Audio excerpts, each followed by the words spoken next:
در حقیقت خطر بیشتر به همون جامعه ها و دولت های تهدید میکند که از علم دانش بیخبرن یا دورن یا که عاقل ماندن و خصوص ببینید در شرایط امروزه اونقدر تحولات تکنولوژی علم و معارف پیش رفته است که بعضی دولت ها همو امکانیت ندارن که همه این چیز پیشرفت تکنولوژی رو استفاده کنن یا که حذف کنن یا که از آنها در حیات روزانه استفاده کنن. به این خاطر تنها راه اساسی نجات علم آموختن است و متأسفانه امروز شرایط جهانی شوی مانند یک کارگاه، یک اگر برای مثلا فابریکه رو ببینیم که چند دستگاه استانوک دارد، دولت‌های پیشرفته هم دستگاه استانوک‌های خود را تیز عوض میکنند، وابسته به جهان، وابسته به پیشروی جهان نقل میکنند، فایده میبرند. اما دولت‌هایی که متأسفانه امکانات خود ندارند، عاقل ماندن، با هم دستگاه استانوک‌های کرونا کاربری میکنند، استفاده میکنند. همین نابرابری وضع امروزه جهان، یعنی که یک قسم دولت‌ها از تمام امکانات‌ها استفاده میبرند، پیش میروند و یک قسم دولت‌ها برعکس نمیتونن استفاده کنن. همین یک نابرابری امروز هم یکی از عامل یا که سبب اصلی همین با انکشاف اکستریمیسم و تروریسم مساعدت کننده است. این ناگزیر است. ببینید در تمام دولت‌ها که سطح اقتصادی زندگیشون تا اندازه اصلی است، از همون قسم جوانان بخصوص استفاده میبرند. امروز حالتی که ما می‌بینیم با استفاده از مهاجران مکانیزم استفاده بردن جوانان اگر در سالهای اول استقلالیت بعدی پایدار شدن صلح و وحدت ملی اگر که مقصدشون هم قوه‌های اکستریمیستی تروریستی در جمهوری تاجیکستان اگر ما مخصوص در حدود جمهوری خودم اگر که استفاده نشه کنیم، تنها ناآرام کردن وضع داخلی بود، بدنام کردن سیاست دولت بود. به همین خاطر کشتار و عملهای تروریستی در داخل جمهوری عملی می‌نمودند. بلکه مقصدشون همین آرام کردن خود وضعیت بود. وقتی خوشبختانه با کوشش‌های بی‌واسطه اساسگزار صلح و وحدت ملی پیشوای ملت صلح و وحدت پایدار شد در جمهوری و شاخه‌های دولت‌داری تا اندازه مستحکم شدن، همین تاکتیک استفاده بردن جوانان نیز از جانب قوه‌های اکستریمیستی تروریستی دیگر شد. من یک مثال همین واقعی که در فدراسیون روسیه و خریبی از جانب هر جوان گمراه امروز همشون میدونید در کراکوس به عمل آمد، ببینید مقصد اصلیشون علاقه تمام دیگر برای بدنام کردن ملت ها. یک ملت برای مثال همون نفرایی که جلب کردن برادران همشون برای ملت نماداری ملت تاجیک بودن، بدنام کردن ملت تمام دیگر در تاجیکستان عملیات تروریستی دیگه نمیکنن، در دیگر دولت‌ها همین حالت عیناً در افغانستان شده است.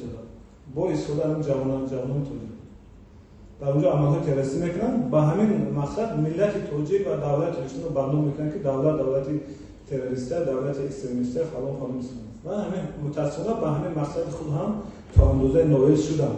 امروز در بعضی رسانه‌ها حتی در آمریکا و در دیگر کشورها علاقه انما یک حسی بدبینی نسبت ملت تاجیک علاقه خیلی مشابه شده است.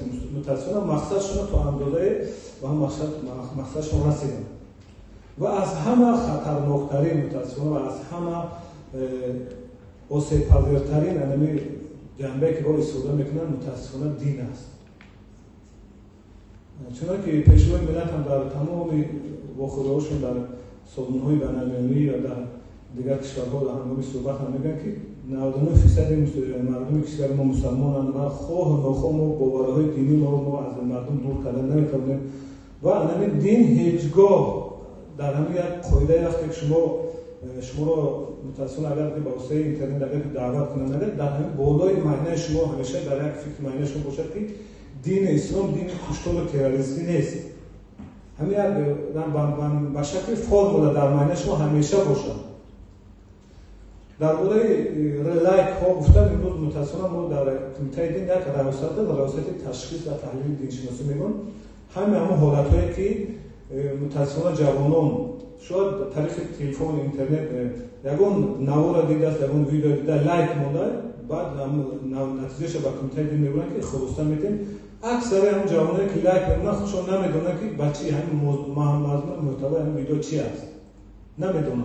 یک آهنگ موسیقی بسیار خوب میمونن، لحظه خوب میمونن، اما دعوت میکنه به همین جوان در مخوب میشود، اما لایک هم میمونن. با همین علامت لایک موندن یا که پدلیست هم میکنه پهن میکنه تمام.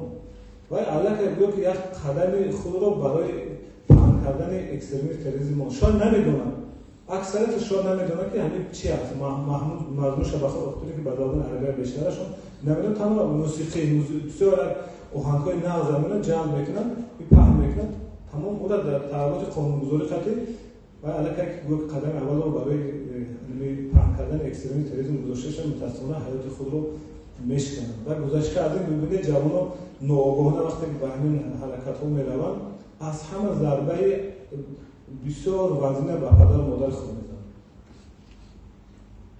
پدر و مادری که به امید باید تربیت کرد، الان کرد برنامه دانشگاه گسیل کرده است یا که به روسیه برای مهاجرت برای دریافت یک مبلغ قبول کرده است، متأسفانه به همون عمل دست میزنه و این ضربه جانگاه تا آخر لحظه‌های حیات پدر و مادر در سینه پدر و مادر میمونه. هیچ وقت زوده نمیشه. بسیار وقتی که خودمون نکرده همین جوانان با گمگم میشن و بعد دست رسیدن به محبس میروند یا که خودمون نکرده هلاک میشن در همین خیلی حالت‌ها. این اصلا ضربه جانگاه به پدر و مادر است. متأسفانه همین هیچگاه همین بار دیگر تکرار میکنم اون فرموله که دین اسلام دین تروریسم دین خشونت نیست. دین صلح دین آسایشگی است. همین فرموله باید همیشه در معنی شما باشه. وقتی که شما رو دعوت میکنن یگان نفر با طریق اینترنتی یا با گروه اکستریمیستی یا که فلان عمل رو اجرا کنید برای خاطر دین، شما همین فرموله در معنیتون باشه که وقتی که شما رو دعوت میکنن که کشتار و خشونت، شما دونید که باید با منفعت‌های خودشون هیچگاه با منفعت دین نیست. همین مثال روشن امروز حالتی که در جمهوری افغانستان طالبان به سر حکومت آمده هم نشون میده، هم روز ما از تلویزیون و رادیو از وسایل اخبار میبینیم. طالبان یک قوه بسیار ضعیف سیاسی هم بودن. از جهت سیاسی در مقایسه با حکومت قبلی افغانستان او قدر قوه امکانیت‌های فراوان چین حربی نداشتن که حکومت رو با این قدر به آسانی به دست آورد. این معلوم است این الان جای پنهان کردن نیست که ما اول قدرت‌ها آوردن طالبان رو به سر حکومت دامنند یک لختک موندن و امروز اگر شما تماشا کرده باشید در مصاحبه‌های قبل از انتخاباتی خود دونالد ترامپ ابراز داشت که در افغانستان با مبلغ 75 میلیارد دلار یارو اصلی مونده رفتن. امریکا 75 میلیارد دلار اسلحه بسیار پیشرفته هیچگاه باید همه خیلی مونده رفتگی نیست. اما باید مقصد باید روزی که برای خاطر استفاده یک منفعت‌های خود مونده رفتگی است. این جای پنهان کردن نیست. همین طالبان هم امروز بسیار با صراحت میگن که گویا که به خاطر دین آمدن پورا منفعت‌های همون قومی ملتی خود رو الحال استفاده برسوندن. یعنی که دیگر ملت‌ها اونجا در مورد ازبک‌ها، تاجیک‌ها دیگر ملت‌ها رو علاقه محدود کرده شدن با چیزای فرهنگیشون تمام منفعت ملی خودشون استفاده می‌کنن. تا اون زمانی که اون قدرت‌های بزرگ یعنی که به اصطلاح قدرت‌ها اونها رو با منفعت خود استفاده نکنن، الحال هم منفعت خود استفاده. یعنی که یگان در یگان عمل‌های تروریستی منفعت